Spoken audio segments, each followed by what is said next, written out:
सबसे पहले मेहमानों का परिचय मैं आपसे करा दूं। हमारे साथ हैं अजय विश्नोई, ये बीजेपी के बहुत वरिष्ठ नेता हैं। अजय जी का बहुत स्वागत है। दूसरे मेहमान पीसी शर्मा, ये कांग्रेस के वरिष्ठ नेता हैं, पिछली सरकार में मंत्री भी रहे हैं। पीसी शर्मा साहब का बहुत स्वागत। और तीसरे मेहमान पत्रकारिता का बहुत चर्चित चेहरा है मनीष दीक्षित।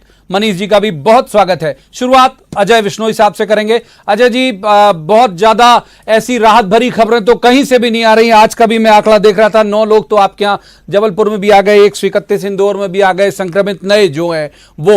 तो फिर लॉकडाउन के बाद ये जो खत्म हो रहा है लॉकडाउन 3, इसके बाद कैसी सूरत आप देखते हैं अपने शहर की, हमारे शहर की और इंदौर की? हम सिर्फ अपने प्रदेश की बातचीत क्यों करें, हमको पूरे देश की चिंता करने की आवश्यकता है। और पूरे देश के जो आंकड़े आज की तारीख में सामने आ रहे हैं वो आंकड़े कोई राहत देने वाले नहीं हैं। ये सारी चुनौतियां एक के बाद एक नई खड़ी कर रहे हैं ये आंकड़े। और इन आंकड़ों के मद्देनजर रखते हुए एक बात बहुत तय है, जब लॉकडाउन हम 4 की बातचीत कर रहे हैं तो ये तो तय है कि लॉकडाउन है, लॉकडाउन बढ़ेगा, निश्चित रूप से बढ़ेगा। हमेशा कोई ना कोई नई नई बातें आई हैं और वो जो नई बातें आती है वो अनुभवों के कारण आती हैं।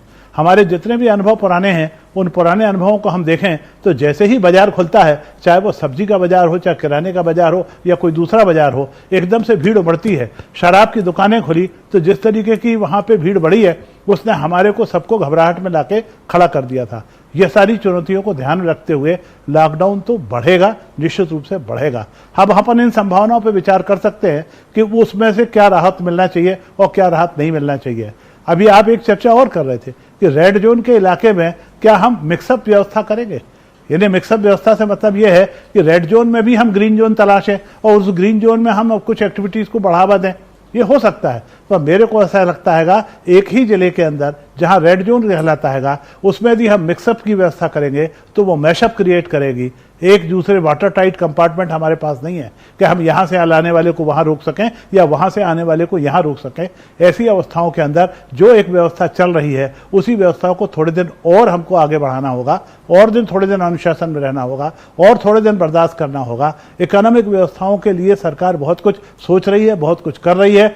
कल तक हमारे विपक्षी जिस बात की चुनौती दे रहे थे कि गरीब के लिए कुछ नहीं हुआ, किसान के लिए कुछ नहीं हुआ, आज वो घोषणाएं आ गई, कल कुछ और घोषणाएं आएंगी।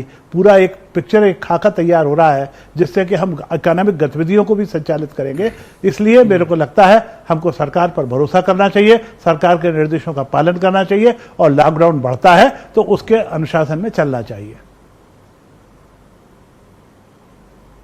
पीसी शर्मा साहब, आप सहमत हैं इस बात से कि लॉकडाउन 3 खत्म होने वाला है, 1-2 दिन में और बढ़ाया जाना चाहिए? और दूसरी बात यह है कि उसके बाद का जीवन जो मैंने जिक्र किया, जीवन उन लोगों का, आम लोगों का जीवन, सड़क वाले का जीवन, रेहड़ी वाले का, हम सब लोगों का बाद का जीवन कैसे देखते हैं आप? पहला यह कि क्या बढ़ाया जाना चाहिए और दूसरा उससे मुश्किल क्या होगी? पीसी शर्मा साहब।